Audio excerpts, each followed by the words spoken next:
कहा करो बैकुंठ को कल्प वृक्ष की छाँव। हिंदुओं में कल्प वृक्ष उसे कहते हैं जिस पेड़ के नीचे बैठकर इंसान की सारी इच्छाएं पूर्ण हो जाती हैं, जो मांगता है वही मिल जाता है। तो प्रेम के बारे में रहीमदास जी का ये ख्याल है कि कहा करो बैकुंठ को कल्प वृक्ष की छाँव, रहीमन ढाक सुहावनो जुगल प्रीतम की भाव। ढाक का पत्ता ऐसा होता है, 3 पत्ते होते हैं जिसपे केवल हाथ के बराबर की, जिनसे धूप नहीं बच सकती है। तो कहा करो बैकुंठ को कल्प वृक्ष की छाँव, रहमन ढाक सुहावनो जो गल प्रीतम की वाह। प्रेम के बारे में ऐसा सोचना रहीमदास जी का है। तो 10 दिसंबर 1936 को लंदन का सिंहासन हिल उठा। प्रेम को तख्तोताज से ऊपर मानते हुए सम्राट एडवर्ड अष्टम ने अपनी प्रेमिका वाले सिम्पसन से विवाह करने के लिए सम्राट का पद छोड़ दिया। ये सच्ची घटना है। वाले सिम्पसन वारफील्ड दोबारा तलाकशुदा अमेरिकी नागरिक थीं और लंदन की जनता अपने ऊपर विदेशी महारानी को लाए जाने का विरोध कर रही थी। अतः अंततः प्रेम की विजय हुई, राजमुकुट एक ओर पड़ा रह गया। उसी शाम को राष्ट्रीय प्रसारण में ब्रिटिश जनता ने भारत और ब्रिटेन के सम्राट ने ही एक भावुक प्रेमी का राष्ट्र के नाम संदेश प्रसारण किया। सामान्य होने पर सम्राट जॉर्ज अष्टम ने डचेस ऑफ विंडसर और एडवर्ड को ड्यूक ऑफ विंडसर घोषित किया।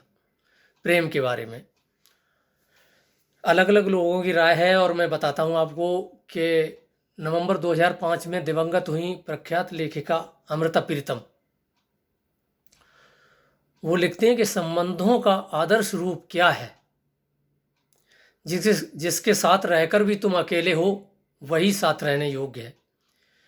जिसके साथ रहकर भी तुम्हारा अकेलापन दूषित न हो,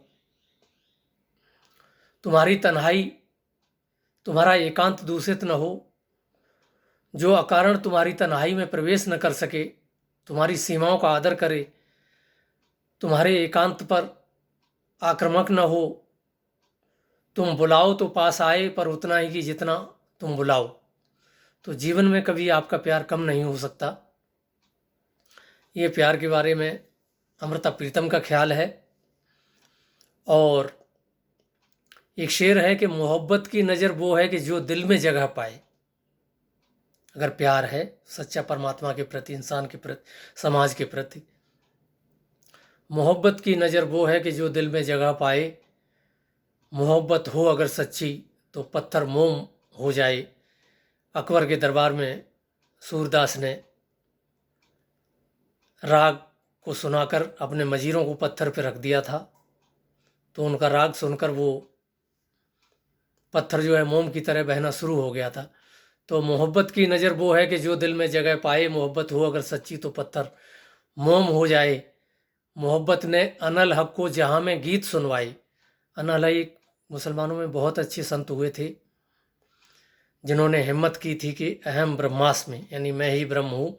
उनकी गर्दन काट दी गई थी तो उनकी जो शरीर से खून के फव्वारे निकले थे वो उन पे अनल हक लिखा हुआ आ रहा था। तो मोहब्बत ने अनल हक को जहाँ में गीत सुनवाए, मोहब्बत से ही इंसान सरमद व मंसूर कहलाए। ये सरमद और मंसूर के बारे में हम फिर कभी आपसे बात करेंगे।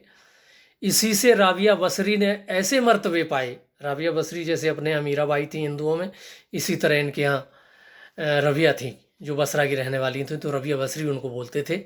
इसी से रबिया बसरी ने ऐसे मर्तबे पाए कि उनका सर झुके और सामने काबा चला आए। एक और शेर है कि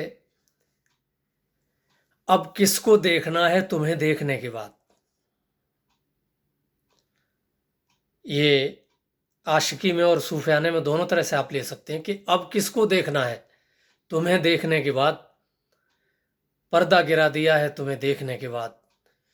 जलवा किसी का हो या तजल्ली किसी की हो। तजल्ली कहते हैं अरबी का शब्द है ये। तजल्ली कहते हैं प्रकाश, आभा, तेज, प्रताप। तो जलवा किसी का हो या तजल्ली किसी की हो, है देखना हराम तुम्हें देखने के बाद। और आखिर में अमीर खुसरो साहब के विचार ये हैं कि साजन ये मत जानियो कि तो है बिना मोह चैन।